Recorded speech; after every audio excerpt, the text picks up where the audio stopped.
All right, so listen to this, guys. Lately, I've been doing some ancestry dives, trying to find some origins of my family, since there really isn't anything, which is very strange. And I started getting into etymology of what last names and names mean. And I had the thought today, after seeing this hilarious Stephen A. Smith clip of him calling Christian Kirk Charlie Kirk on air, which is a pretty hilarious clip if you haven't seen it. But I decided to think, what does Charlie Kirk's name mean? Well, if we look at Charlie, it means free man or warrior. And Kirk means church. So warrior of the church, or the free man warrior of the church. That pretty much encapsulates who Charlie Kirk was.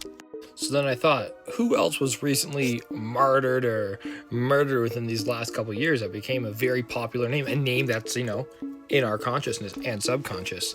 Then I thought of George Floyd. What does George mean? Well, George, meaning farmer or earth worker, and Floyd means gray-haired or simply just gray or brown. So think about it. The brown farmer, Black Lives Matter, the whole movement going back to slavery, brown farmer. Whoa. Okay, are we on to something here? So next, I looked at Donald Trump. And would you look at this? Donald means ruler of the world or the proud chief. And then we have Trump, which already has its biblical connotations going on there with the end times and the trumpet sounding. But look at it. It's the Trump card, right? Which is a card that nothing can outrank, nothing can go above it. So essentially we have the ruler of the world that can't be outranked.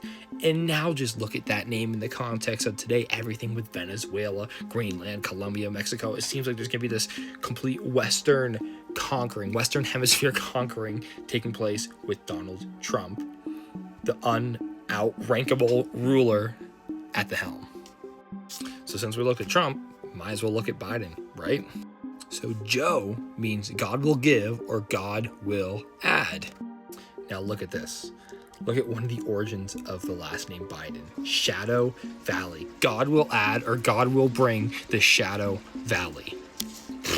And now since I live in Canada, we had to do Mark Carney. Look at this. Mark comes from the Latin Marcus, meaning warlike or consecrated to Mars, right? So we have this warlike theme within his first name. And his last name also comes to warlike, but if you go down here a little bit, carnival. The warlike carnival, that's pretty fitting with the state of Canada and how things are going over here.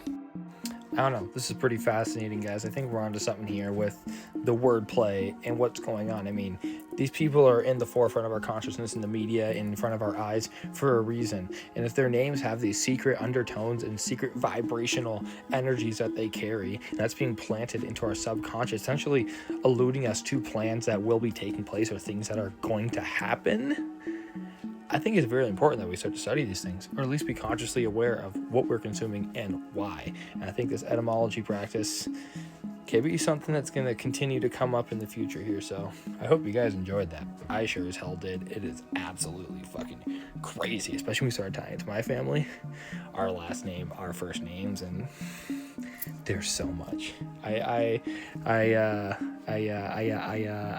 suggest doing it yourself because it is really cool. See what comes up for your friends, your family, and I'll see you guys in the next one. Peace.